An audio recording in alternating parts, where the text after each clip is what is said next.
Olá, tudo bem? Seja muito bem-vinda, seja muito bem-vindo ao nosso curso Ação de Guarda e Regulamentação de Visitas, as questões aí que envolvem os trâmites, a documentação necessária e os procedimentos.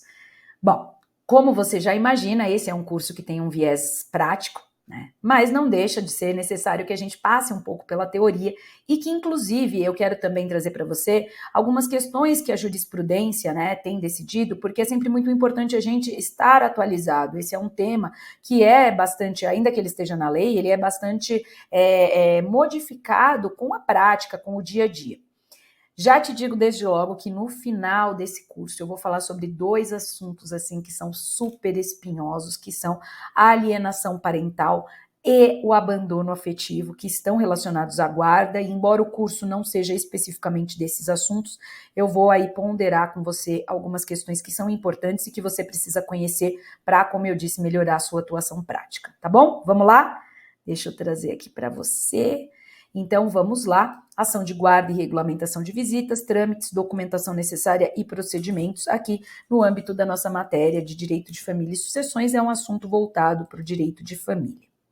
Bom, começando do início, né? Sem querer ser redundante, mas já sendo, a gente precisa entender que a guarda em relação aos menores, ela pode ser fixada de duas formas. Ela pode ser unilateral ou compartilhada. E o que é a guarda unilateral? É aquela atribuída a um dos genitores ou alguém que os substitua. E a guarda compartilhada é a chamada guarda conjunta, guarda que vai ser exercida por ambos os genitores. Mas, desde logo, eu quero ponderar com você o seguinte: a guarda unilateral, ok, né, ela é exercida por um guardião. Esse guardião, em regra, é pai ou mãe, mas existem situações em que não vão ser os pais ou as mães. Por quê? Porque a gente vai perceber que o Código Civil fala que, em alguns casos concretos, e que infelizmente acontecem, nem o pai e nem a mãe estão aptos ali para exercerem a guarda daquele filho. E aí essa guarda pode ser fixada em favor de um terceiro, de um avô, de uma avó, de um tio, de uma tia, de um irmão, muitas vezes é o irmão mais velho ali, que vai ser o guardião daquele menor. Tá? Então, não esqueça disso. Às vezes é a madrinha, o padrinho, pode até ser que não tenha um vínculo sanguíneo, mas a gente vai ver ao longo do curso que se for uma pessoa que é responsável pelos cuidados desse menor e que demonstre essa situação em juízo, sim, ele vai ser o guardião ou vai ser a guardiã, tá? Outro ponto, guarda compartilhada, ela é aquela exercida pelo pai ou pela mãe. A gente vai ver que existe uma série de polêmicas que envolvem a guarda compartilhada, que talvez você, né, se você está iniciando na atuação no direito de família, talvez você não saiba disso. Muita gente confunde o que é a guarda compartilhada, desconhece alguns aspectos práticos da guarda compartilhada que são importantes, mas depois desse curso, não quero mais você confundindo. Você, meu aluno, vai falar, não confundo mais. Aliás, vai até puxar ali, né, na orelha, não incentivando a agressão, mas vai dar ali uma chamadinha de atenção, falar, não é a mesma coisa, não é bem isso. Quero que você vá para a audiência, que você prepare suas petições de forma realmente segura e que você saiba ali o que é o quê. Inclusive, sobre a guarda compartilhada, já te falo desde logo, a guarda compartilhada ela pode ser exercida, por exemplo, por um pai com uma avó, pela mãe e pela avó, pela mãe e pelo avô, pelo pai e pelo avô. Pode acontecer, tá? Porque muitas vezes o pai e a avó materna é que assumem os cuidados com essa criança. Tem problema nenhum. Os juízes vão fixar, sim, guarda compartilhada entre um ascendente, né, de primeiro grau, ali o pai ou a mãe, e um avô ou avó, que é um ascendente de segundo grau, tá? Então, lembre-se sempre desses detalhes, tá bom? Beleza, iniciamos aqui aquelas ideias que eu preciso que você já tenha em mente. A guarda hoje, a gente fala, né? Muitas vezes, e até o seu cliente vai te procurar falando, eu sei que a guarda compartilhada é a regra. De fato, hoje a gente tem que a guarda compartilhada, ela é a regra, tá? Os juízes, de fato, eles priorizam que a guarda seja compartilhada. Por quê? Porque o próprio Código Civil, ele vai falar lá no 1584, parágrafo 2º, que se não há acordo entre os pais, a guarda judicial, né, a guarda vai ser fixada judicialmente de forma compartilhada. Eu já vou falar melhor sobre isso, tá? O tempo de convívio com os filhos deve ser decidido sempre de forma equilibrada. Porém, o que prevalece sempre é o melhor interesse desses filhos. Isso está no 1583, parágrafo 2º, tá? Temos ali que uma das cidades, aqui está o pai ou a mãe, vai ser considerada a cidade base para a moradia dos filhos, sempre pensando que deve ser aquilo que melhor atenda aos interesses deste filho. E aqui eu quero te destacar alguns aspectos. Primeiro, e isso você vai ver, inclusive já no material, guarda compartilhada não é guarda alternada. Repito, guarda compartilhada não é guarda alternada. Já cansei de fazer audiência que o advogado da parte contrária fala, tem que ficar um tempo com cada um. Não é bem isso. Aquela história de segunda, quarta e sexta com a mãe, terça e quinta com o pai, não é bem isso, tá? Por quê? Porque o Código Civil, ele fala que a guarda compartilhada é um compartilhamento das responsabilidades. Isso significa que é pai e mãe levando na escola, buscando na escola, participando de reunião, né, acompanhando a lição de casa, levando no balé, no judô, na natação, que mais? Acompanhando ali o dia a dia, levando no médico.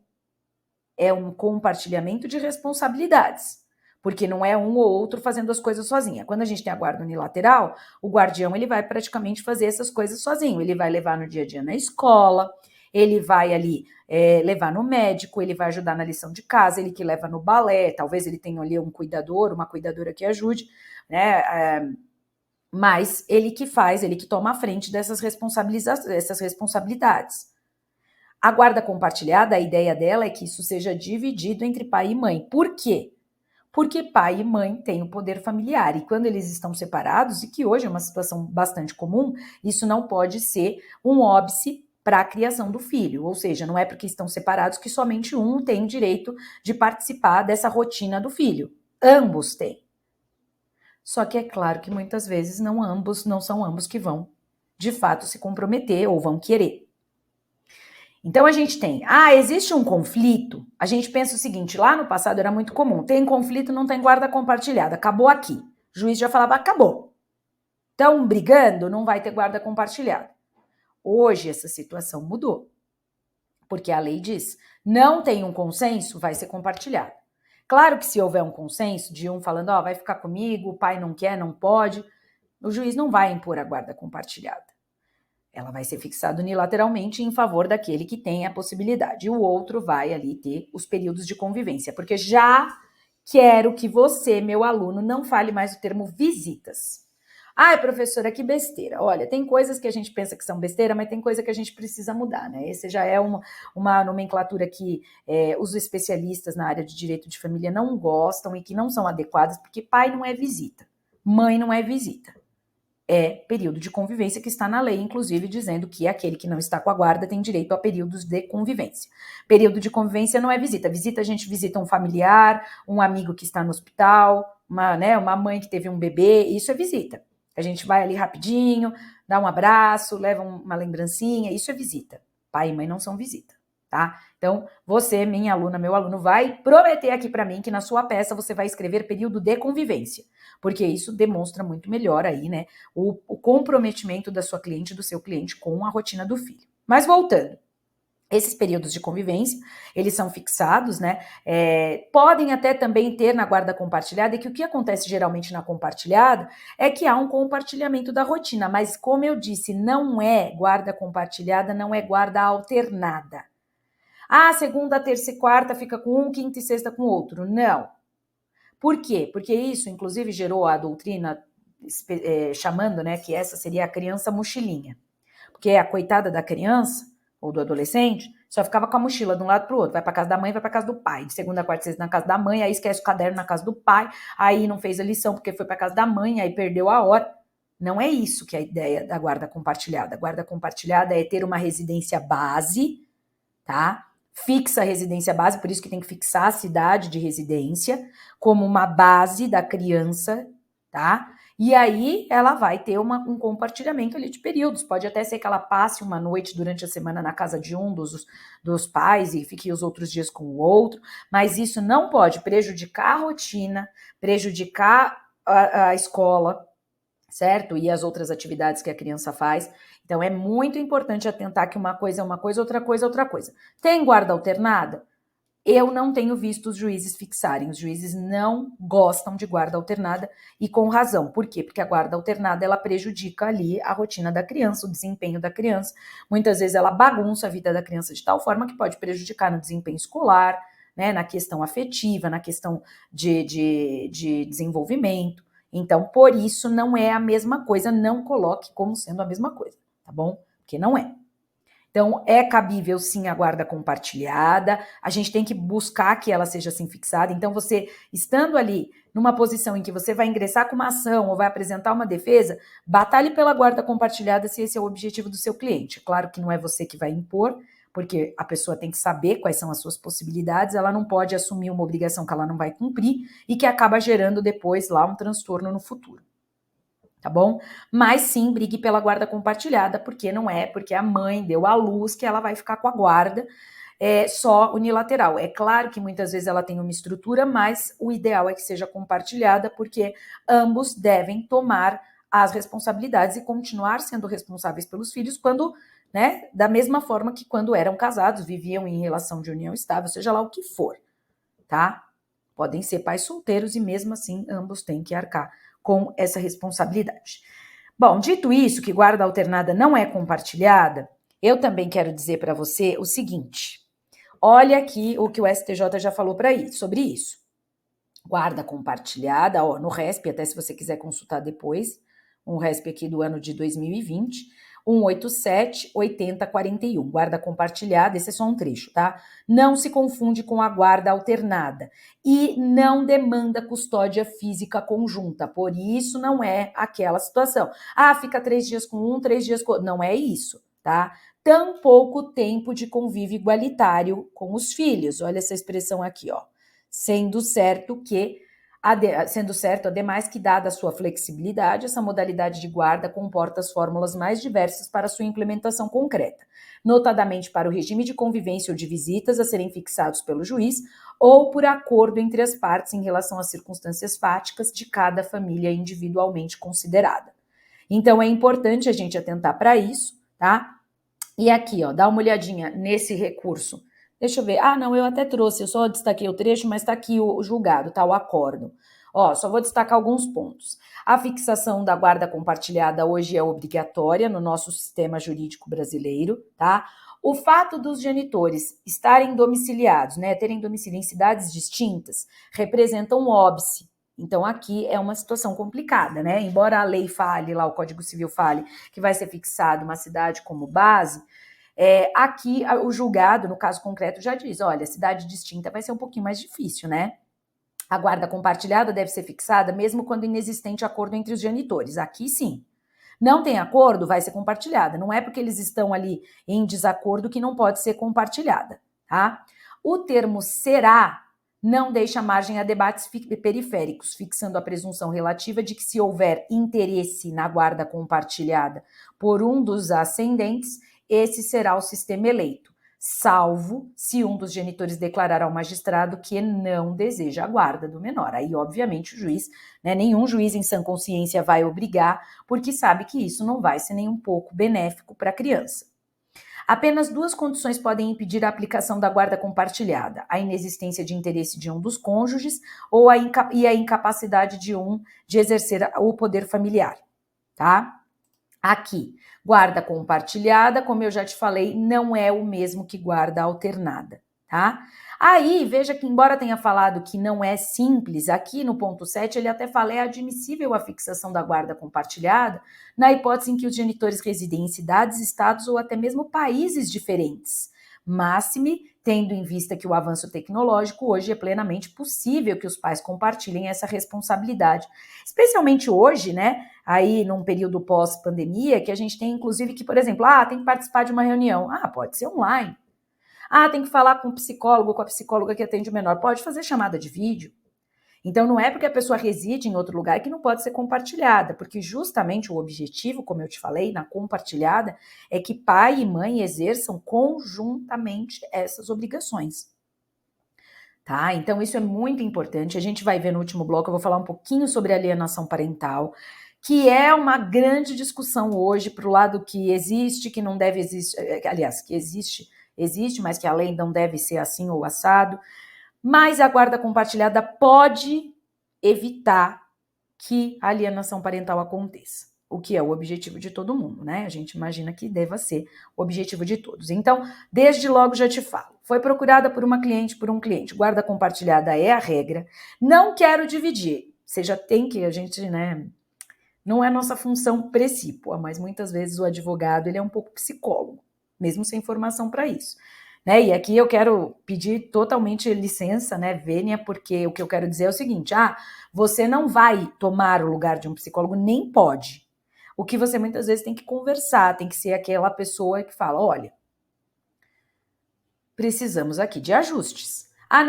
Não quero, em direito de família não é bem assim. Quando a situação ela foi colocada ao judiciário, quando se foi cutucada ali a jurisdição é quietinha, inerte, né? Cutucou a jurisdição significa que vai ter que aceitar a decisão do juiz, concordando ou não.